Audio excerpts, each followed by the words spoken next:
Vai esi kādreiz pamanījis aleju? Tā nav tikai skaista ainava, tā ir dzīva ekosistēma. Mājvieta putniem, kukaiņiem, sikspārņiem. Tā dod ēnu, attīra gaisu un glabā vietas vēsturi. Alejas ir mūsu kopīgais dabas un kultūras mantojums.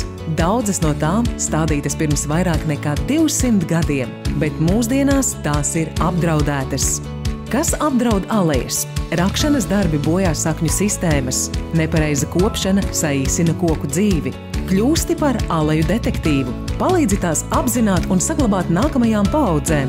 Fotografē aleju, pievieno atrašanās vietu un atzīmē to kopējā kartē. Skenē QR kodu, aizpildi anketu un piedalies kampaņā. Aleja ir dzīva, sargāsim to kopīgi, atbildīgi, ilgtspējīgi.